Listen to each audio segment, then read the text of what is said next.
নমস্কার। আজ আমরা অর্থনীতির এমনই এক রহস্যের কিনারা করতে চলেছি যা প্রায় একটা গোয়েন্দা গল্পের মতো। আচ্ছা, চলুন তো একটু গভীরে ঢোকা যাক।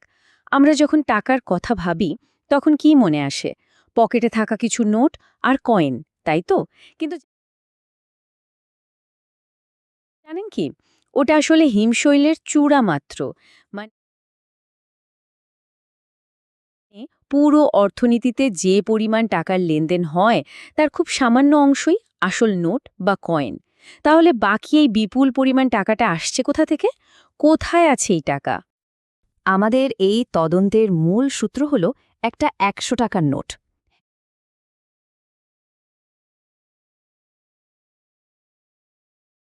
হ্যাঁ, ঠিকই শুনছেন। কেন্দ্রীয় ব্যাংকের তৈরি করা এই সামান্য নোটটাই কিন্তু পুরো রহস্য সমাধানের চাবিকাঠি। অর্থনীতিবিদরা এই প্রাথমিক টাকাকে একটা বিশেষ নামে ডাকেন, হাই পাওয়ার্ড মানি। তো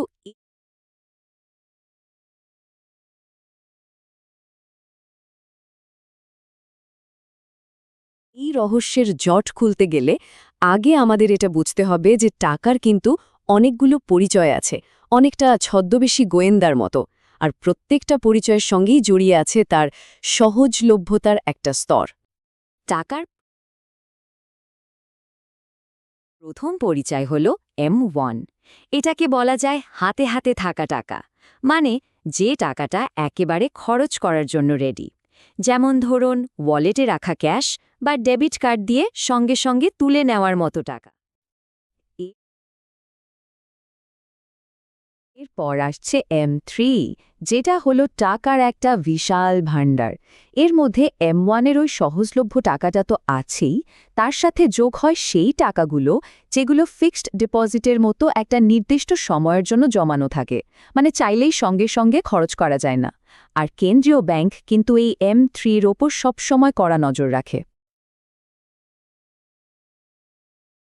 তাহলে মূল পার্থক্যটা কোথায় দাঁড়ালো? পার্থক্যটা হলো তারল্য বা লিকুইডিটির। M1 হলো সেই টাকা যা সঙ্গে সঙ্গে খরচ করা যায়, আর M3 হলো সেই বিশাল ভণ্ডার যা আকারে বড় হলেও চটজলদি ব্যবহার করা যায় না, একটা দ্রুত গতির আর একটা ধীর গতির। আচ্ছা,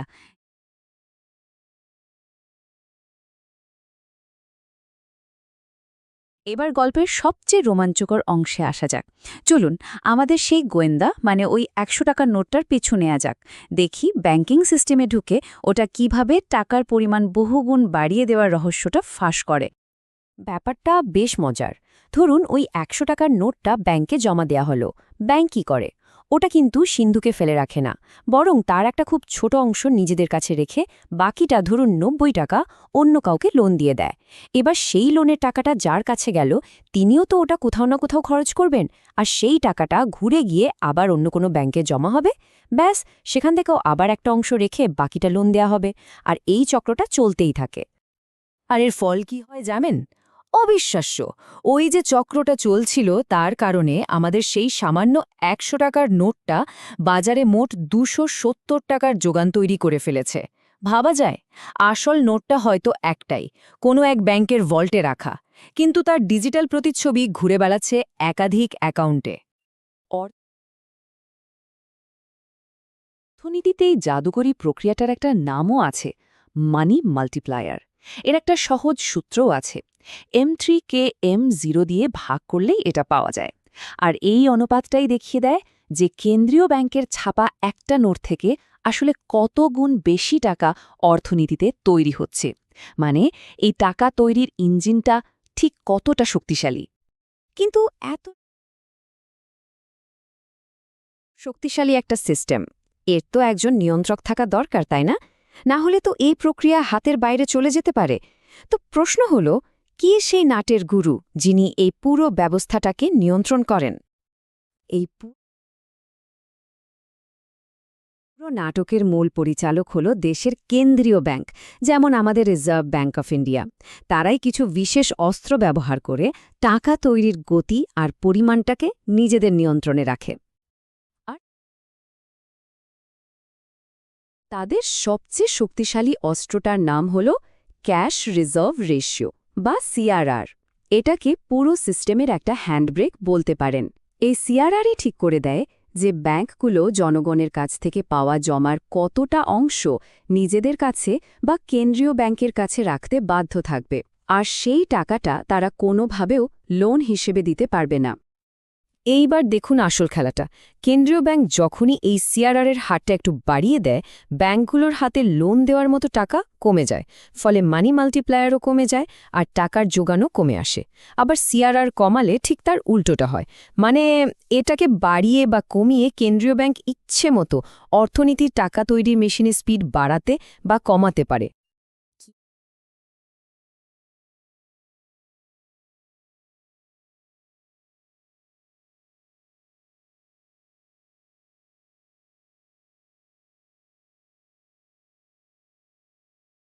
কিন্তু কি হবে যদি এই নিয়ন্ত্রণটা ভেঙে পড়ে, যদি কোনো সরকার হুট করে বলে বসে, চলো যত খুশি টাকা ছাপাই? ভাবছেন ভালোই তো হবে, আসলে এর ফল হতে পারে ভয়াবহ। এর পরিণতি হল হাইপার ইনফ্লেশন বা লাগাম ছাড়া মুদ্রাস্ফীতি। মানে বাজারে এত বেশি টাকা চলে আসে যে টাকা তার নিজের দামই হারিয়ে ফেলে। ব্যাপারটা অনেকটা এরকম, সবার হাতেই যদি 1 কোটি টাকা থাকে, তাহলে 1 কোটি টাকার আর কোনো মূল্যই থাকে না। তখন নিত্য প্রয়োজনীয় জিনিসের দামও হয়ে যায় আকাশছোঁয়া। এর জলজান্ত উদাহরণ হল জিম্বাবুয়ে। একসময় সেখানকার সরকার নিয়ন্ত্রণহীনভাবে টাকা ছাপতে শুরু করে, ফল মুদ্রাস্ফীতির হার গিয়ে দাঁড়ায় বিলিয়ন শতাংশে। ভাবা যায়, অবস্থা এমন হয়েছিল যে এক পাউরুটি কিনতেও লোকেদের ঠেলাগাড়ি বোঝাই করে নোট নিয়ে যেতে হতো।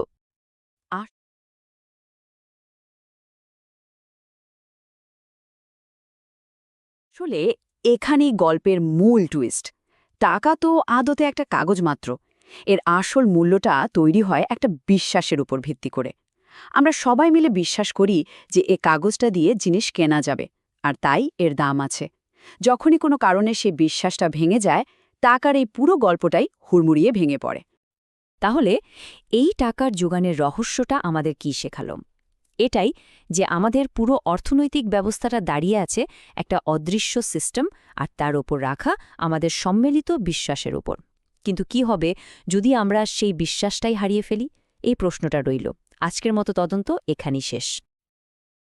আজকে আমরা একটা গোয়েন্দা গল্পের মতো করে ভারতীয় অর্থনীতির একটা বিরাট রহস্যের কিনারা করব। চলুন এ বিষয়ে গভীরে যাওয়া যাক। কখনো ভেবে দেখেছেন আমাদের পকেটে যে টাকাটা থাকে বা ওয়ালেটে যে নোটগুলো রাখি, সেটা তো আসলে বাজারে চালু থাকা মোট টাকার খুব সামান্য একটা অংশ। তাহলে প্রশ্ন হলো, বাকি ওই বিপুল পরিমাণ টাকাটা ঠিক কোথায় আছে, আর আসছেই বা কোথা থেকে? তো এই রহস্যের গভীরে যেতে হলে আমাদের আগে বুঝতে হবে যে টাকার কিন্তু অনেকগুলো রূপ আছে, ঠিক যেন এক ছদ্মবেশী গোয়েন্দার মতো। আর প্রত্যেকটা রূপের সাথেই জড়িয়ে আছে তার সহজলভ্যতার একটা ব্যাপার। আর টাকার এই আলাদা আলাদা রূপগুলো বোঝার আসল চাবিকাঠিটাই হল তরল্য, বা ইংরেজিতে যাকে আমরা বলি লিকুইডিটি। মানে সোজা কথায় কোনো টাকা কত সহজে বা কত তাড়াতাড়ি খরচ করা যায়। আমাদের রিজার্ভ ব্যাঙ্ক অফ ইন্ডিয়া মানে আরবিআই টাকার এই বিভিন্ন রূপকে ট্র্যাক করার জন্য কিছু সরকারি ক্যাটাগরি ব্যবহার করে। এগুলো হলো M0, M1, M2, M3 আর M4। চলুন এগুলো কি জিনিস তা একে একে দেখে নেওয়া যাক। আচ্ছা, সবার প্রথমে আসছে M0, যেটাকে বলা হয় রিজার্ভ মানি বা হাই পাওয়ার্ড মানি। এটাই কিন্তু আমাদের টাকার যোগানের একেবারে মূল ভিত্তি। এর মধ্যে কি কি আছে? আমাদের হাতে থাকা সব নোট আর কয়েন, আর তার সাথে বাণিজ্যিক ব্যাংকগুলো আরবিআইয়ের কাছে যে টাকা জমা রাখে সেটাও। বুঝতেই পারছেন, এটাই হলো সবচেয়ে লিকুইড টাকা, মানে যা সহজেই খরচ করা যায়। এর পরেই আসে M1, যাকে বলা হয় ন্যারো মানি। এর মধ্যে M0 সবকিছু তো আছেই, সাথে যোগ হয় ব্যাংকগুলোতে থাকা ডিমান্ড ডিপোজিট, মানে সেভিংস বা কারেন্ট অ্যাকাউন্টের টাকা, যা আমরা যখন খুশি তুলতে পারি।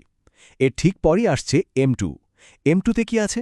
M1-এর সবকিছুর সাথে পোস্ট অফিসের সেভিংস অ্যাকাউন্টের টাকাও যোগ করা হয়। তাই এটা M1-এর থেকে একটু কম লিকুইড, কিন্তু টাকার ভাণ্ডারটা আরেকটু বড়। এরপরে আসছে M3, যাকে অর্থনীতির পরিভাষায় ব্রড মানি বলা হয়। আর টাকার যোগান মাপার জন্য কিন্তু এটাই সবচেয়ে বেশি ব্যবহার করা হয়। এখানে M1-এর সাথে যোগ হয় ব্যাংকগুলোর টাইম ডিপোজিট, মানে ধরুন ফিক্সড ডিপোজিট বা রেকারিং ডিপোজিটের মতো টাকা, যা একটা নির্দিষ্ট সময়ের জন্য লক করা থাকে। তাই বুঝতেই পারছেন M3 পরিমাণে বিশাল হলেও এর লিকুইডিটি বা তারল্য কিন্তু M1 বা M2 এর থেকে বেশ কিছুটা কম। আর সবশেষে আসছে M4, যেটা টাকার যোগানের সবচেয়ে বড় বা ব্যাপক পরিমাপ। এর মধ্যে M3 সবকিছু তো আছেই, তার সাথে যোগ হয় পোস্ট অফিসের সমস্ত ডিপোজিট, শুধুমাত্র ন্যাশনাল সেভিংস সার্টিফিকেট ছাড়া। যেহেতু এর মধ্যে অনেক লম্বা সময়ের জন্য জমানো টাকাও ধরা হয়, তাই এটাই টাকার সবচেয়ে কম তরল রূপ। এই ছবিটা দেখুন, কি দারুণভাবে পুরো ব্যাপারটা বোঝা যাচ্ছে, তাই না? একদম কেন্দ্রে আছে M0, আর আমরা যত বাইরের দিকে যাচ্ছি M1, M2, M3, M4, টাকার মোট পরিমাণ তত বাড়ছে, কিন্তু তার লিকুইডিটি বা সহজলভ্যতা ততটাই কমে আসছে। তো টাকার বিভিন্ন রূপের রহস্য তো সমাধান হলো, কিন্তু আসল রহস্যটা তো এখনও বাকি। চলুন এবারে গল্পের সবচেয়ে রোমাঞ্চকর অংশে যাওয়া যাক।